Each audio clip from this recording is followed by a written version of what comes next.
Ella es Silvina Rumi, muchos la deben conocer de distintos programas de televisión y ahora podemos saludarla. Hola, bienvenida al programa, Silvina, ¿nos estás escuchando? Sí, ¿qué tal? Buenas tardes, hola, ¿cómo andan? ¿Bien? Bien, un gusto tenerte con nosotros para hablar de esto, que sabemos que sos especialista y muchas veces las personas se preguntan acerca de cómo manejarse cuando tienen este diagnóstico, ¿no? Porque tienen que cambiar totalmente sus hábitos. Y eso les cambia la vida, es instantáneo, diríamos que hemos... Sí, en realidad es como bien vos dijiste, es un cambio de hábito en la alimentación, una manera distinta de cocinar y es todo una adaptación familiar, ¿no? Por supuesto. Uh-huh. Pero bueno, nada, es totalmente llevadero y una vez que uno se hace a ese hábito es fácil. Para mí es fácil. Sí. Ya me acostumbré tantos años cocinando sin TAC que uno ya después lo hace automático. Así que bueno, no, es sencillo. Para mí es sencillo, pero bueno, hay que adaptarse. Arrancando del principio, vamos a suponer, sí. A mí me encanta cocinar, cocino muchas cosas, hago dulce, me encanta. ¿Cómo debiera empezar yo para decir, bueno, vamos a cocinar para celíacos? Condimentos, alimentos, ¿por dónde comenzaría a adaptarse uno a cocinar para celíacos? Bueno, lo primero que uno hace es cuando recibe el diagnóstico de enfermedad celíaca, es un shock para la familia y los miembros más cercanos de la persona que está en esa situación. O sea que como primera medida, tratar de asimilar o de entender la situación de lo que nos pasa para poder llevar a cabo la dieta. Eso como primera medida. O sea, tomar conciencia y ser responsables en la alimentación. Después, ¿por dónde arrancamos? Tenemos los listados. Por suerte contamos con listados. Tenemos el listado oficial, que uno tranquilamente lo puede bajar por internet, lo puede consultar, y ahí tenemos una variedad enorme de alimentos permitidos, de alimentos elaborados, de enlatados, o sea que como primera medida hacernos de esos listados, para saber cuando uno sale de compras, qué comprar, ¿sí? Uh-huh. Después como segunda medida, sí, por supuesto, como ustedes dijeron ahí, tener todos los cuidados en cuanto a la higiene, a los utensilios, a un lugar exclusivo de almacenamiento de estos ingredientes, tablas, mesadas totalmente higiénicas, moldes, por ejemplo, moldes de tortas que no se pueden compartir. ¿Qué pasa con los moldes?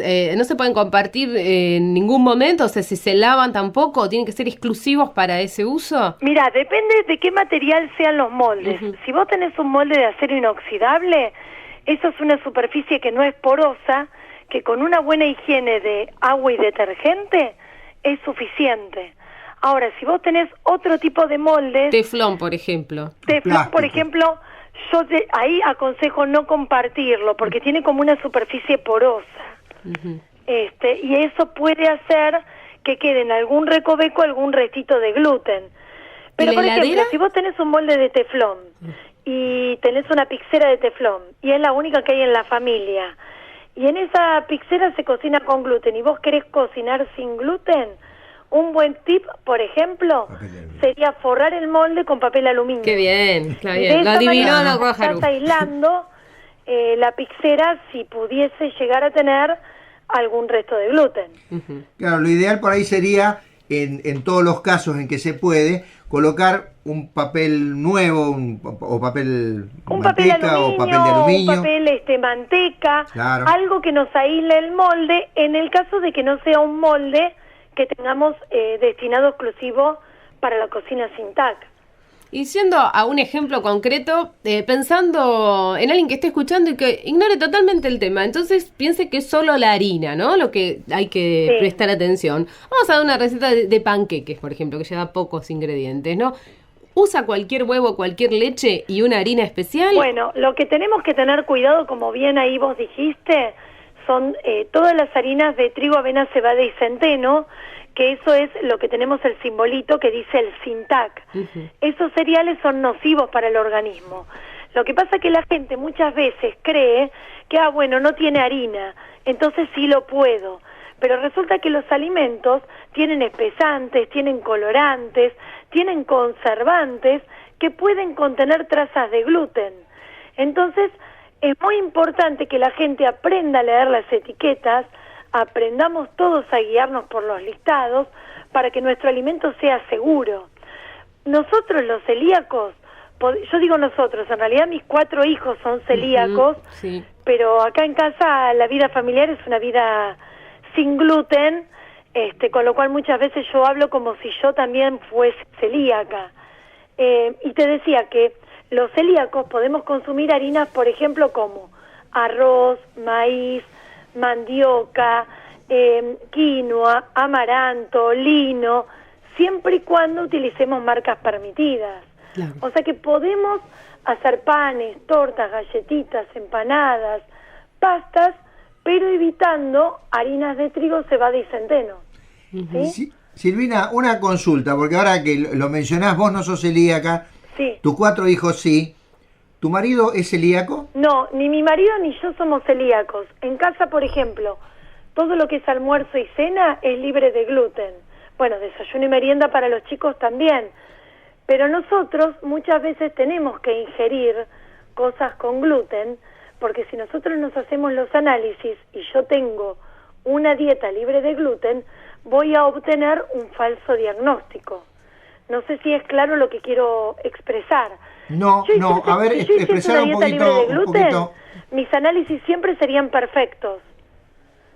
Claro, Yo está sería bien. una no celíaca, pero tal vez sería una no celíaca. Un falso no celíaco. Claro, tendría un falso diagnóstico.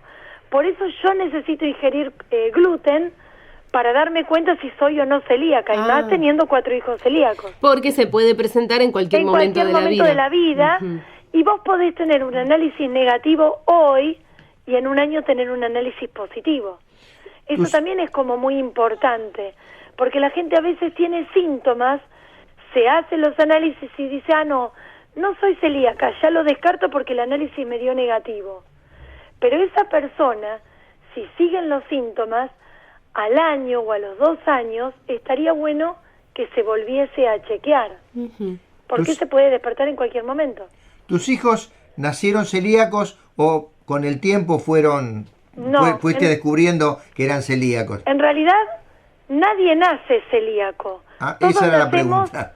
Todos o muchos nacemos con la predisposición a desarrollar la enfermedad celíaca.